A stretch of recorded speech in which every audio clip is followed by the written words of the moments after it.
तो आज का पार्ट 2 है डिफेंस मैकेनिज्म। आई होप आप जो है पार्ट 1 देख के आए होंगे, जो कि बेसिक था डिफेंस मैकेनिज्म का।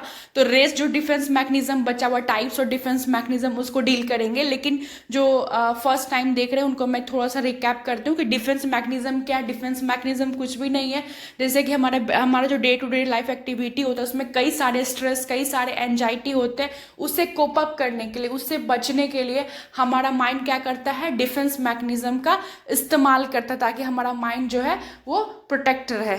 ठीक है, चलिए। और अगर आपको डिटेल में समझना है you can go to this video. अब देखते हैं सब्लिमेशन क्या कहता है। It is a practice of acting out socially unacceptable impulse and urge into socially acceptable activities. What does it mean that socially unacceptable impulse into acceptable activities? ठीक है, इसमें क्या होता है सब्लिमेशन में, व्यक्ति क्या करता है जो सोशली अनएक्सेप्टेबल है, मीन्स समाज में जो हमारा समाज जिसको एक्सेप्ट नहीं करता है, ठीक है, उस चीज को किस में कन्वर्ट कर देता है, एक्सेप्टेबल में। थोड़ा सा अजीब लग रहा होगा ना कि क्या है, हमें आपको एग्जाम्पल समझाते हैं।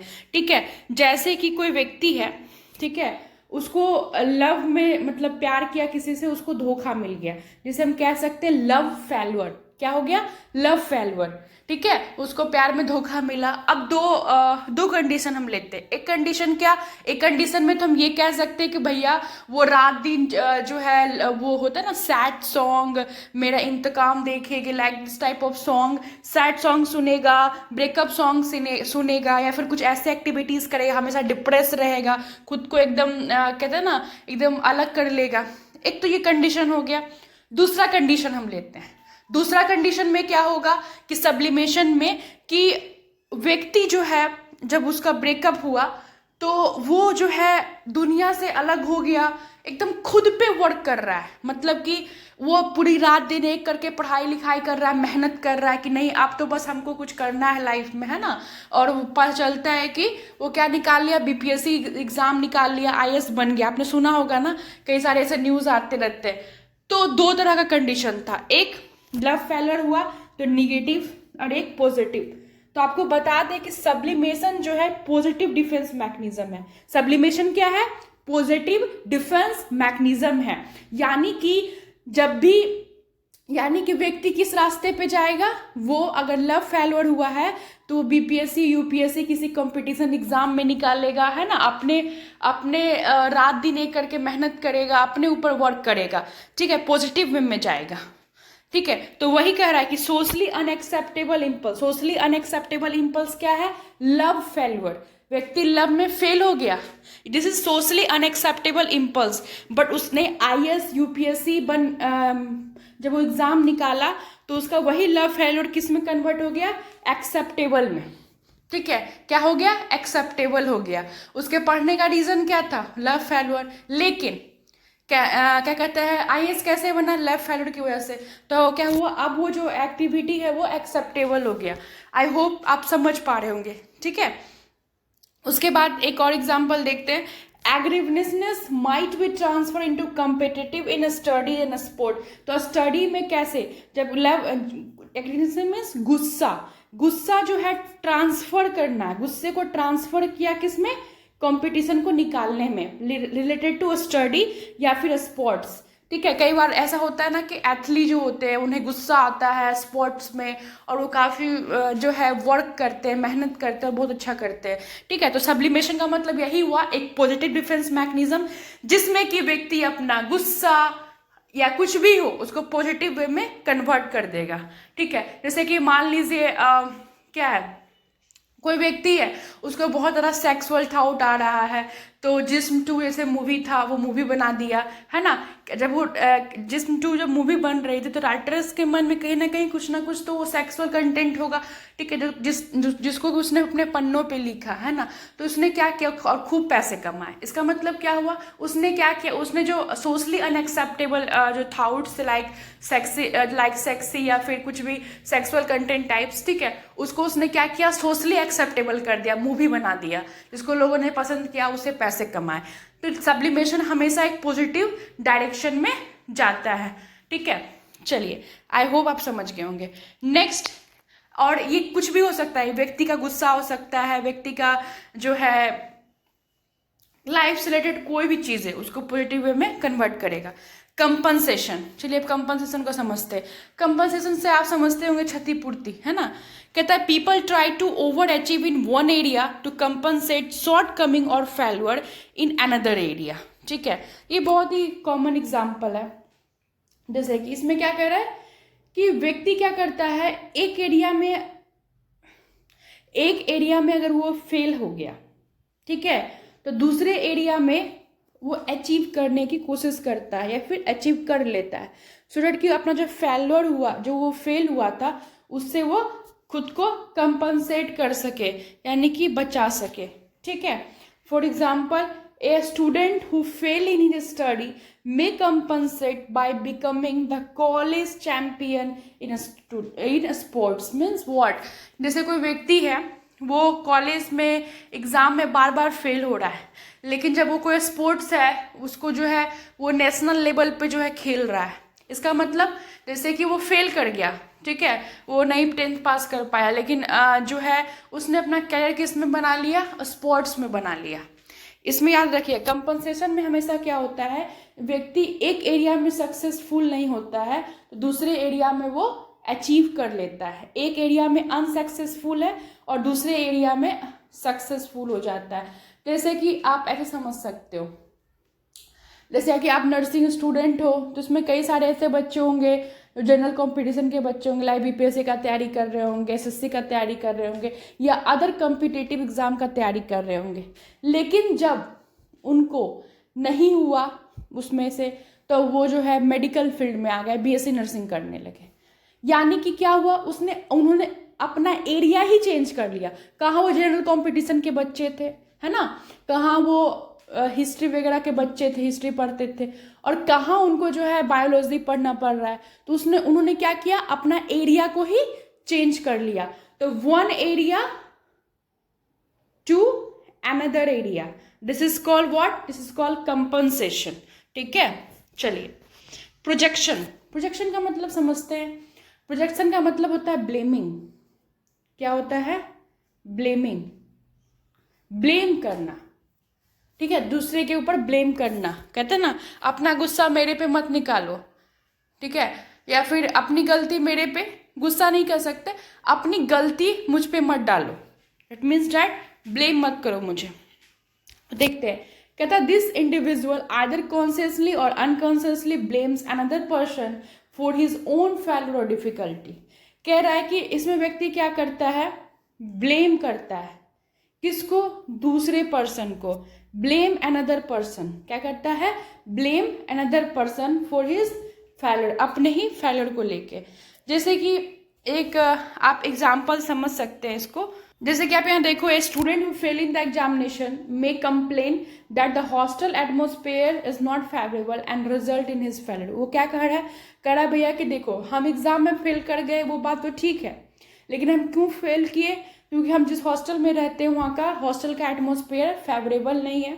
फेवरेबल इन द सेंस कि वहाँ पे पढ़ने का माहौल नहीं बन पाता है, हमको सब तंग करते हैं, है ना, जिसकी वजह से जो है मेरा फेल्योर रिजल्ट जो है फेल आया है। मैं पढ़ने में अच्छा हूँ, मैं मेहनत करता हूँ, लेकिन मेरी गलती नहीं है। मैं जब भी पढ़ना चाहता हूँ कोई ना कोई मुझे जो है टीच करता है, मुझे पढ़ने नहीं देता है, बिल्कुल अच्छा खाना नहीं मिलता, इसलिए मैं ढंग से खा भी नहीं पाता, ढंग से सो भी नहीं पाता।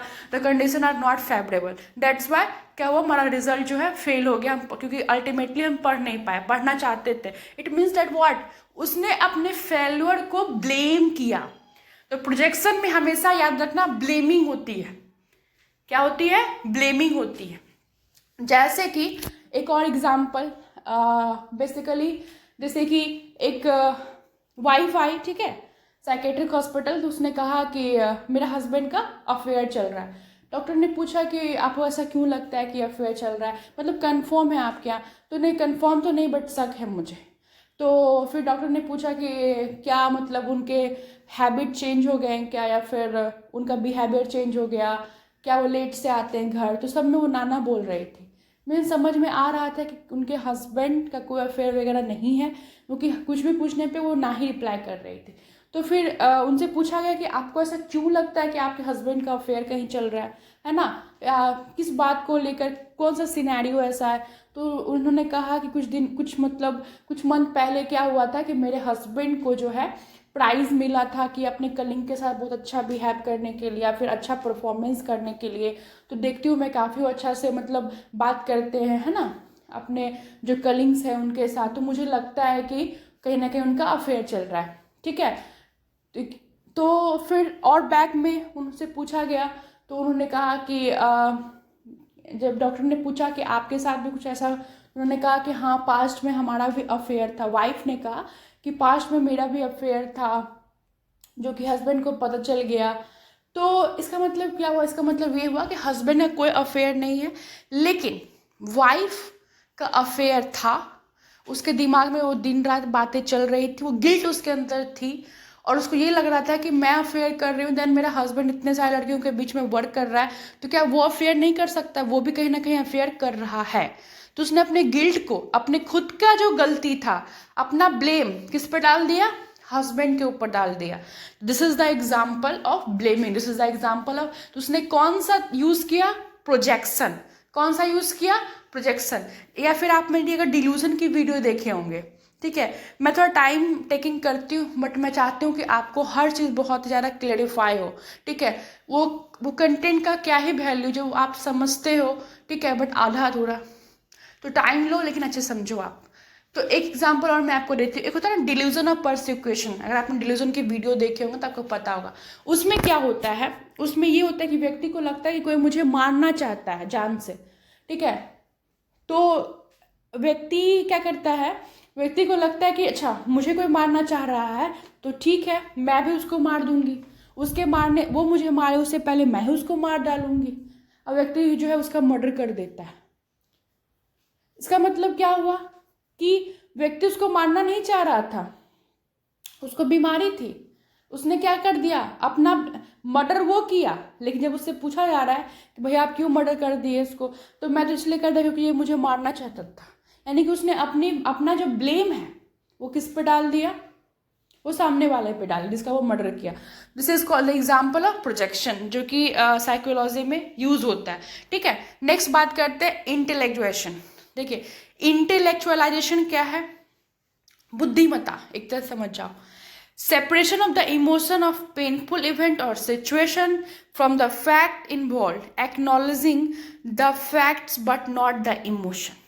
सिंपल सी बात है। इंटेलेक्चुअलाइजेशन का मतलब ये हुआ कि वो सारी चीजें जो आपको दर्द देती है, ठीक है, वो सारी बातें जो आपको दुख पहुंचाती है, उन सभी चीजों से क्या करना? खुद को सेपरेट कर लेना। वो कोई घटना हो सकता है, वो कोई सिचुएशन हो सकता है, कोई फैक्ट्स होता है, कुछ भी हो सकता है, ठीक है। तो क्या कर लेना? उस चीज से खुद को जो है सेपरेट कर लेना, ठीक है। चलिए नेक्स्ट बात करते हैं अनडूइंग। अनडूइंग क्या है? वापस उसी तरह से करना, जैसे कि acting out to prevent upcoming anxiety situation. इसका बहुत ही बेटर एग्जांपल मैं दूंगा, आपको तुरंत याद हो जाएगा, ठीक है। अनडूइंग का मतलब क्या होता है? आने वाला जो एंजाइटी है, अभी आया नहीं है, हमने क्या बोला? कोई स्ट्रेस, कोई एंजाइटी, कुछ भी नहीं आया है, लेकिन आने वाला है, आ सकता है। तो ऐसे कंडीशन में उससे बचाव करने के लिए हम अनडूइंग यूज करते हैं। फॉर एग्जाम्पल क्या हुआ, हस्बैंड वाइफ का झगड़ा हो गया, ठीक है। तो रात में जब ऑफिस से क्या कहता है, जब मतलब हस्बैंड वाइफ का झगड़ा जब हुआ तो फिर वो हस्बैंड जो है कॉल किए वाइफ को ऑफिस आवर्स में। तो वाइफ ने अच्छे से बात नहीं किया, उनको लगा कि हाँ बहुत गुस्से है, ये है वो। तो जब ऑफिस से रात में जब वो रिटर्न हो रहे थे तो मान लीजिए कि उनके लिए डायमंड, वाइफ के लिए गिफ्ट ले लिए, डायमंड का रिंग ले लिए या कुछ भी गिफ्ट ले लिए। तो इससे क्या हुआ, वाइफ का मूड चेंज हो गया, वाइफ खुश हो गई। तो आप समझ रहे हो कि जो आने वाला एंजाइटी था, अगर वो गिफ्ट नहीं लाते तो उनका गुस्सा बना हुआ रहता, फिर जब वो रूम आते तो क्या होता, उनसे झगड़ा होती, ये सब चीज़ होती, यानी कि एंजाइटी आने वाली थी, लेकिन उन्होंने कुछ ऐसा किया जिसकी वजह से एंजाइटी से वो बच गए। अंडरस्टैंड? चलिए next example, giving a treat to child who what who fact और make in being punish for a wrong doing. मतलब कि मान लीजिए कि बच्चा है, उसको गलती काम कर रहा था, उसको पनिश किया, उसको मारा पीटा गया। जनरली होता भी है कि क्या होता है, अगर बचपन में आप हम लड़ाई झगड़ा करते हो तो आपको मारपीट होती है, पनिशमेंट मिलती है, फिर शाम होते होते अगर सुबह में मार लगा तो शाम होते होते क्या होता है, फिर थोड़ा बहुत प्यार दुलार चॉकलेट वगैरह ये सब दिया जाता है। इसका मतलब क्या हुआ कि आने वाला जो एंजाइटी है उससे हम लोग क्या कर लिए, बच के निकल गए। ठीक है, चलिए नेक्स्ट है रिग्रेशन। क्या है, रिग्रेशन। ठीक है, रिग्रेशन का मतलब जनरली देखिए क्या होता है, जनरली होता है गोइंग बैक। रिग्रेशन में क्या होता है, गोइंग बैक मतलब पीछे चले जाना। वर्ड पीछे चले जाना समझते हैं। Unconscious return to an earlier and more comfortable developmental stage. ठीक है, क्या होता है कि व्यक्ति जो मोर कंफर्टेबल डेवलपमेंट स्टेज है उसमें चला जाता है। नहीं समझ में आया, कोई बात नहीं। देखिए जनरली क्या होता है कि ऐसे कि एग्जाम्पल समझिए, क्योंकि साइकोलॉजी जो साइकेट्रिक है ना वो बेसिकली आप एग्जाम्पल से ही समझ सकते हैं। ये सब बुकिश लैंग्वेज आपको हर जगह मिलेगा, you have to understand through example. ऐसा समझिए कि एक वाइफ थी तो वो हॉस्पिटल आई, तो हॉस्पिटल में ना वो अपने हस्बैंड का हाथ पकड़ के कह रही है पापा, हस्बैंड को बोल रही है पापा मुझे छोड़ के मत जाओ, पापा मुझे छोड़ के मत जाओ। व्हाट डज इट मीन्स, वो क्यों ऐसा करे, वाई हस्बैंड को वो क्यों पापा पापा कह रही है, या फिर बार बार क्यों कह रही है कि मुझे छोड़ के मत जाओ, मुझे छोड़ के मत जाओ, है ना। तो जब उनसे बात कर गया तो पता चला हस्बैंड से कि कुछ साल पहले, 3 साल 4 साल पहले वो पहले किसी मर्डर केस में कहाँ गए थे, जेल गए थे। जेल जाने के बाद वाइफ ने ऑब्वियस बात है बहुत सफ़र किया, बच्चों का पढ़ाई करना है ना, फाइनेंशियली दिक्कत, बहुत कुछ सफ़र किया। जब वो आए मर्डर केस के बाद, जब उनका जो भी डिस्चार्ज वगैरह हुआ, जब जेल से वापस आए तो फिर वो क्या कर रहे थे कि जेल में जिन लोगों से, जेल में मतलब जिन लोगों के साथ वो रहते थे, ठीक है, वही लोगों के साथ वो खेल, मतलब शाम में घूमना फिरना, वो कहते हैं ना पत्ते वाला गेम खेलना।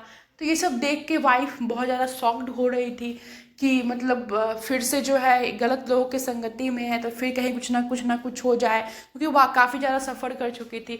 हस्बैंड को मना करने के बाद भी नहीं मान रहा था, जिसकी वजह से उसके दिमाग के ऊपर इतना प्रेशर पड़ा कि वो जो है उस चीज़ को बर्दाश्त नहीं कर पाए। इसीलिए वो अपने हस्बैंड को बार बार कह रहे थे मुझे छोड़ के मत जाओ, मुझे छोड़ के मत जाओ, है ना।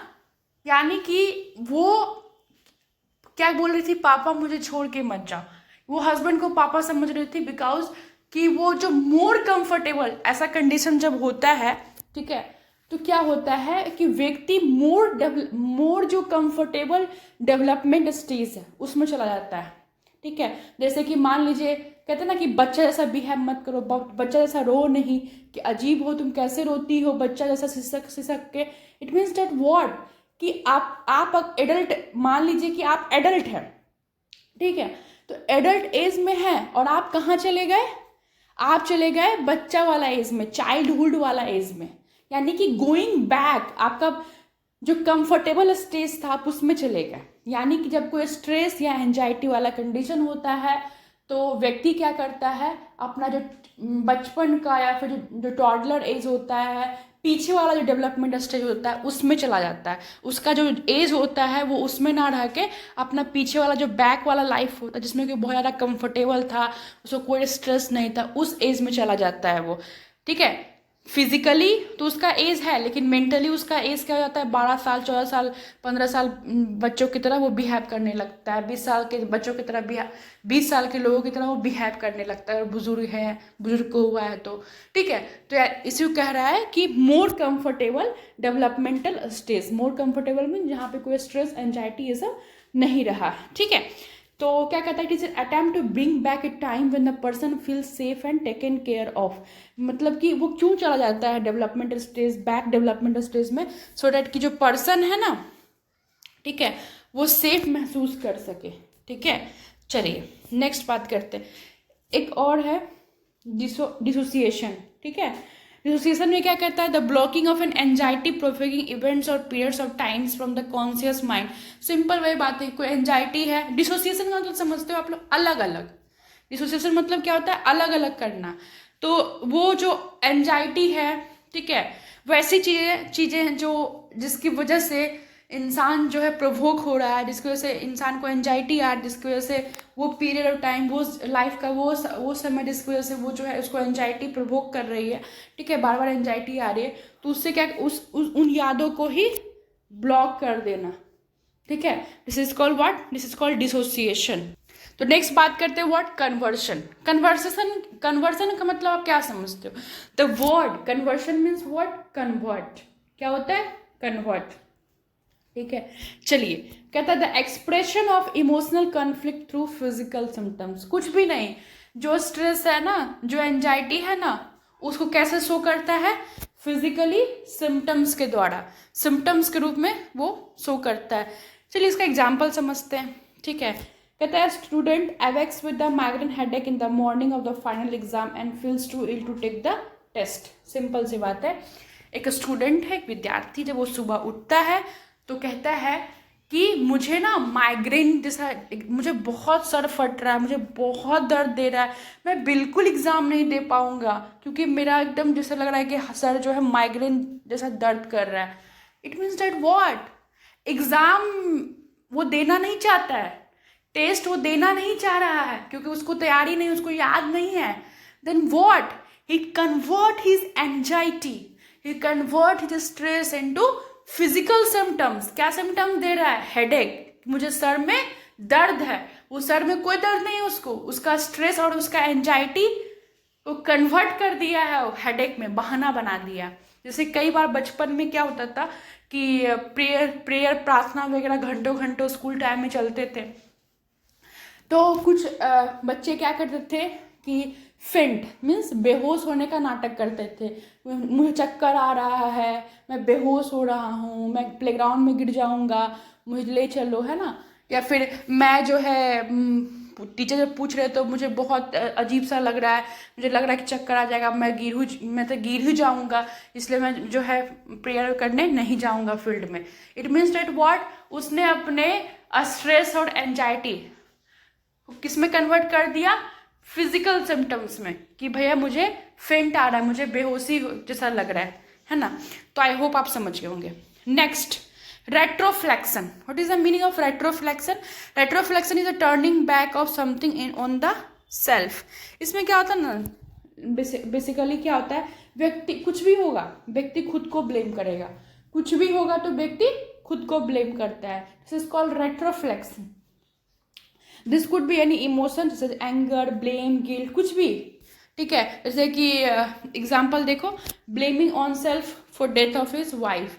अब वाइफ है तो उसका डेथ हो गया, तो वो डॉक्टर को कह रहा है कि मेरी वाइफ का डेथ इसीलिए हुआ है क्योंकि जो है उसका कारण मैं हूँ। डॉक्टर ने पूछा हुआ है क्योंकि कुछ दिन पहले जो है मैं ही वाइफ को खुश नहीं रख पा रहा था तो मुझे डाइवोर्स दे दी, मेरी गलती है कि मतलब डाइवोर्स हुआ, उसका वो मेरी वाइफ डेथ कर गई। बट द वाइफ जो है वो किसी बीमारी की वजह से डेथ की, बट व्यक्ति को क्या लग रहा है कि नहीं, मेरे कारण जो है उसको उसके साथ ये सब हुआ, मैं ही जिम्मेदार हूँ अपनी वाइफ की मौत का। तो व्यक्ति ब्लेम करता है खुद को, है ना। What is called, this is called retroflection. Next देखते हैं, this is called substitution. Substitution मतलब समझते ही हो आप लोग, रिप्लेस करना, रिप्लेस कर देना, अदला बदली कर देना। इसका बेस्ट एग्जाम्पल आप देख सकते हो। चलिए पहले देख लेते हैं। To reduce anxiety person replace the unachievable unacceptable goal with achievable goal और अनएक्सेप्टेबल गोल। सिंपल देखिए, अनअचीवेबल मीन्स वैसी गोल जो अचीव नहीं कर पाया, उसको किस में कन्वर्ट कर रहा है, अचीवेबल गोल में। इससे पहले आप अभी कुछ देर पहले आप पढ़ रहे थे ना कि व्यक्ति अगर एक एरिया में सक्सेस नहीं होता है दूसरे एरिया में वो सक्सेस हो जाता है। जैसे आप पढ़े थे कि लव, किसी को प्यार में धोखा मिला तो वो क्या बनता है, आईएएस टॉपर बन जाता है, ठीक है। तो इसमें क्या हो रहा था, व्यक्ति जो है पॉजिटिव वे में यूज कर रहा था, ठीक है। सब्स्टिट्यूशन में क्या होता है कि जो उसका गोल है, ध्यान समझिएगा, जो उसका गोल है लाइक कि वो मेडिकल में उसका गोल है एमबीबीएस बनना, ठीक है, वो एमबीबीएस नहीं बन पाया तो क्या कर रहा है, बीएससी नर्सिंग कर रहा है। यानी कि जो गोल को वो अचीव नहीं कर पाया, अनअचीवल गोल को अचीवल में किया, लेकिन वो अपना एरिया चेंज नहीं करेगा। इस बात को ध्यान दीजिए, मैं फिर से रिपीट कर रही हूँ, वो एक एरिया से दूसरे एरिया में नहीं जाएगा, ठीक है। अगर वो मेडिकल का तैयारी कर रहा है तो मेडिकल में ही कुछ करेगा। जैसे आपको बताई ना मैं कि अगर वो एमबीबीएस का तैयारी कर रहा था, एमबीबीएस नहीं बन पाया, तो क्या करेगा, वो बीएससी नर्सिंग कर लेगा, ठीक है। कोई व्यक्ति जो है बीपीएससी का तैयारी कर रहा था तो वो क्या कर लिया, अब वो टीचर बन गया जनरल कंपटीशन का। उसने अपने गोल को आप समझो, उसने अपने एरिया को चेंज नहीं किया। ये नहीं कि वो क्या कर रहा था, वो तैयारी कर रहा था एमबीबीएस का, एमबीबीएस नहीं हुआ तो पता चल रहा है कि वो बहुत बड़ा खिलाड़ी हो गया। ऐसा नहीं होगा, एरिया डजंट चेंज। ओके, तो आई होप आपको ये वीडियो अच्छा लगा होगा। प्लीज़ अपने नर्सिंग फ्रेंड्स के साथ शेयर कीजिए अगर आपको ये इजी और वैल्यूबल मिलता है। बाकी सिलेबस के अकॉर्डिंग तो आपको वीडियोस मैं सारा प्रोवाइड कर ही रही हूँ साइकेट्रिक के, एंड पीडियाट्रिक्स का ऑलरेडी मैं कर चुकी हूँ। तो प्लीज़ चैनल को सपोर्ट कीजिए, चैनल न्यू है, so I need your support and thank you so much for watching my video.